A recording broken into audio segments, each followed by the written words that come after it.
In 1991, the state of Somalia collapsed. No government, no president, no parliament, no central bank. Central power gone. And yet, life didn't end. Markets opened, clans negotiated peace, merchants traded, children were born. Against all odds, society kept breathing. This is the story of how people survived and failed without a state. And it is one of the closest things the modern world has ever been to a real-world experiment in anarchy.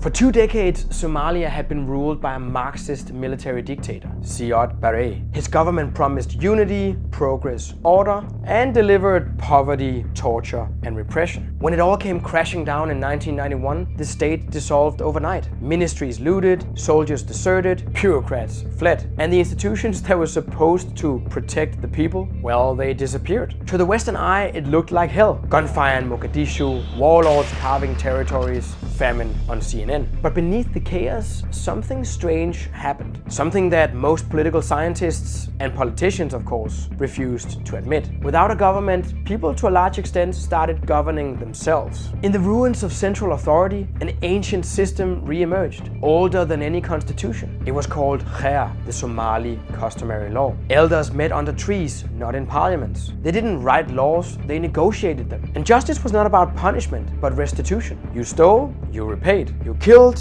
your clan compensated. No prisons, no police, no politicians, no bureaucracy. And yet contracts were enforced, disputes were resolved. In some periods, peace, fragile and local, but real, was maintained. Merchants began importing goods again. Everything from food and fuel to phones. Remittances from abroad flowed freely, unhindered by taxes or corruption. Telecom companies sprang up overnight. Within years, Somalia had one of the most competitive mobile networks in Africa, with no central regulator. While neighboring countries smothered under state monopolies and red tape, stateless Somalia ironically had cheaper phone rates and faster connection times. Imagine that, an anarchic clan war zone with better self-service than a London suburb. Markets, law and cooperation, all without a central command. But let's not romanticize it too much. It was messy, it was chaotic, and on many aspects, it was complete shit. Freedom without order cuts both ways. When the state fell, so did the walls that held violence in check.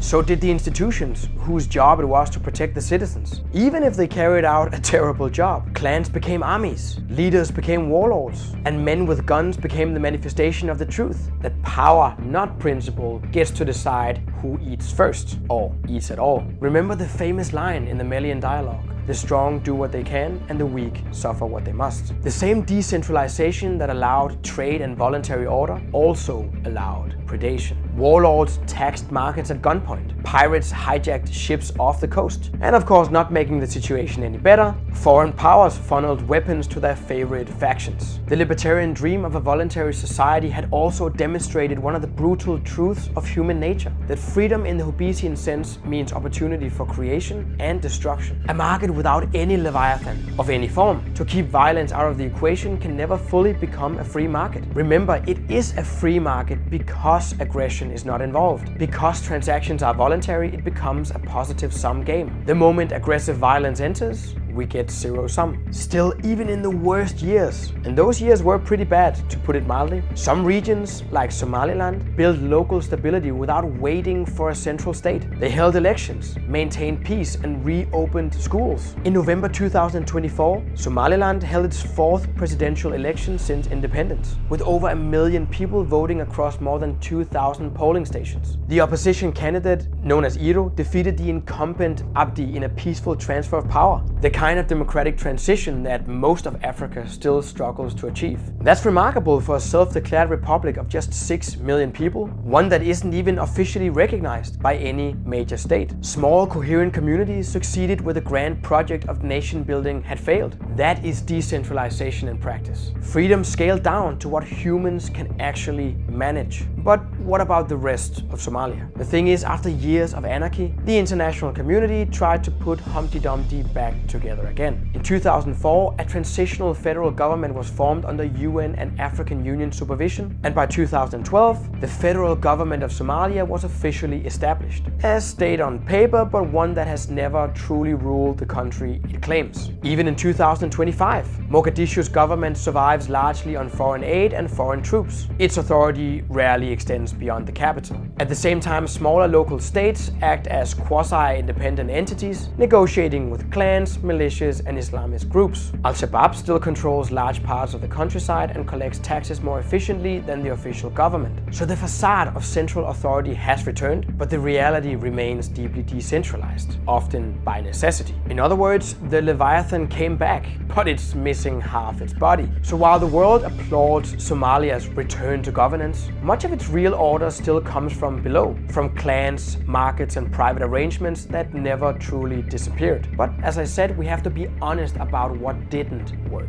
Yes, the telecoms thrived, trade returned, and markets reawakened. But many other functions of a state never did. Property protection remained fragile, and some places these were only a function of the number of goons and guns you owned. Roads crumbled, hospitals ran out of medicine, and large-scale projects, the kind that require coordination across clans, simply couldn't exist. The economist Benjamin Powell, for instance, studied this period and came to a pretty pessimistic conclusion. Yes, Somalia's stateless era outperformed its old socialist regime in some ways, but it fell short of what pure anarcho-capitalist theory would predict. Markets were strong, but trust was weak. Reputation didn't necessarily matter as much as we might expect. The invisible hand could trade goods, it couldn't restrain warlords. And the thing is, without some credible framework to enforce contracts and protect property, a market is never more than one bullet away from collapse. To many Western politicians, Somalia was proof that freedom doesn't really work. They pointed at the chaos and said, see, without government, meaning of course without rule, there's only chaos and death. But it's only rarely been asked why people survived at all. People never ask how some markets reappeared, how some form of deterrence of crime did seem to work, how entire cities kept trading in the middle of a war zone, and how entrepreneurial individuals managed to innovate a number of industries pretty much out of sand huts in the middle of the desert or cities destroyed from war. Because admitting that human beings can organize themselves without masters would expose the biggest lie of modern politics, or of course politics from any period, that we need politicians more than they need us, that individuals need to be ruled. The truth is, Somalia's tragedy wasn't a lack of government rulership. Rather, it was the collision between freedom and centuries of authoritarian culture, armed and unprepared. The real lesson here isn't freedom fails.